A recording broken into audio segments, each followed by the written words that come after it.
Nadia सीफायर जिनसी harass का सामना करने वाली बरतानवी खातून रेसलर जो इस सनत को महफूज बनाना चाहती हैं में जैसे ही 16 साल की हुई तो लोगों ने कोशिशें शुरू कर दी कि देखी कौन मेरे साथ पहले सोता है।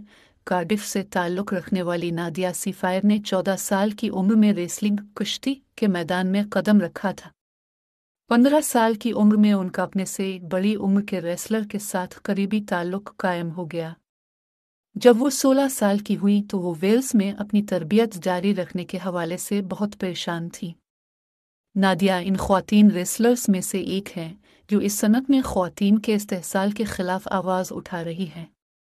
रेसलिंग के मद्दा और बरतानिया के इलाके पॉन्टिप्रेड से रुकन पार्लिमान एलेक्स डेवीज़ जोन्स ने इस हवाले से एक पार्लिमानी इंक्वायरी शुरू की है जिसमें इस शोबे में कवानीन की अदम मौजूदगी का जायज़ा लिया जा रहा है। मैं महसूस करती थी कि मैं ख़ास हूँ। नादिया कहती हैं जब मैं इस वक्त के बारे में सोचती हूँ तो जाहिर है मुझे हरासा किया गया और उसके लिए मुझे तैयार किया गया था। वो बताती हैं इस वक्त वेल्स में मुझे बहुत सारे लड़के पैगामात भेजते थे। मुझे लगता था कि लोग मुझे प्यार कर रहे हैं। कार्डिफ से ताल्लुक़ रखने वाली नादिया अब 29 साल की है। उन्हें बचपन से ही रेसलिंग का शौक था और वो बरतानिया की बेहतरीन रेसलर बनना चाहती थी। जब उन्होंने एक तरबियती स्कूल जाना शुरू किया तो उन्हें साथी रेसलर्स की तरफ से बहुत से पैगामात आने लगे। इनमें से कुछ तो उनके हम उम्र थे मगर कुछ पैगामात भेजने वाले उनसे 10 से 15 साल ज़्यादा उम्र के भी थे।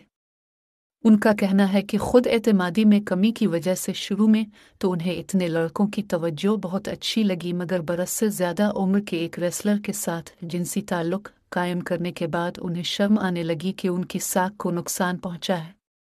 वो कहती हैं अगरचे मेरी उम्र कम थी मगर मुझे नींद तखा जाने लगा। रेसलिंग में ये इस्तिलाह अक्सर इस्तेमाल होती है। लिंगरेट एक हक आमेज़ इस्तिलाह है जो उन लोगों ख़ास तौर पर नौजवान ख़वातीन के लिए इस्तेमाल ही की जाती है जो रेसलिंग के इवेंट्स में इसलिए शिरकत करती हैं ताकि दूसरे रेसलर्स के साथ जिनसी ताल्लुकात कायम कर सकें। नादिया कहती हैं कि उन्हें ऐसा महसूस होता था कि वो किसी से भी इस सिलसिले में बात नहीं कर सकती।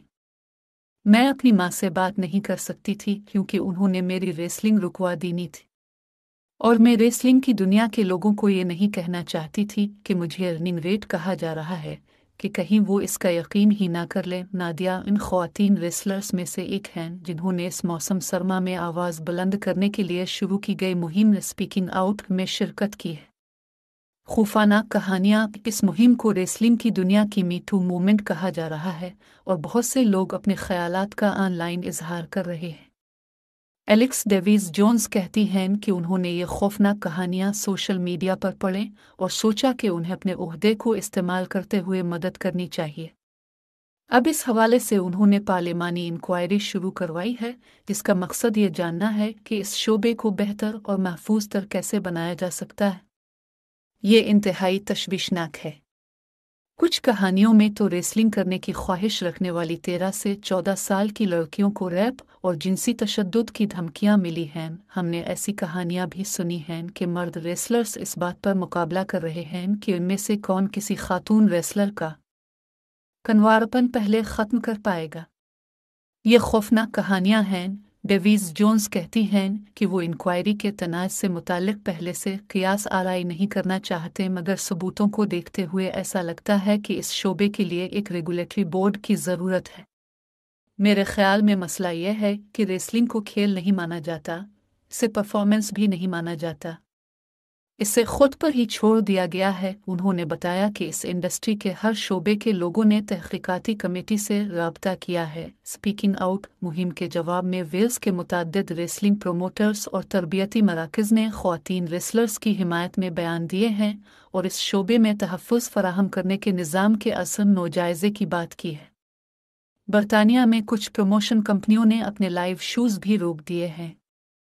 प्रोग्रेस रेसलिंग नामी तंजीम ने कहा है कि अगर हम चाहते हैं कि ये इंडस्ट्री चलती रहे और एक और स्पीकिंग आउट मुहिम न जन्म ले तो हम सबको खुद को बेहतर बनाना होगा क्योंकि अगर हम एक सतह पर हों तो एक पेज पर होंगे तो ये सब के लिए महफूज तरीन होगा। रिवोल्यूशन प्रो रेसलिंग नामी तंजीम के चीफ एग्जीक्यूटिव एंडी क्वेल्डन ने کہا کہ وہ ایک آزاد بورڈ چاہتے ہیں اور ہمیں قابل احتساب ٹھہرایا جانا چاہیے۔ برطانوی ریسلنگ کو پروفیشنل ریسلنگ میں لفظ پروفیشنل پر توجہ دینی چاہیے۔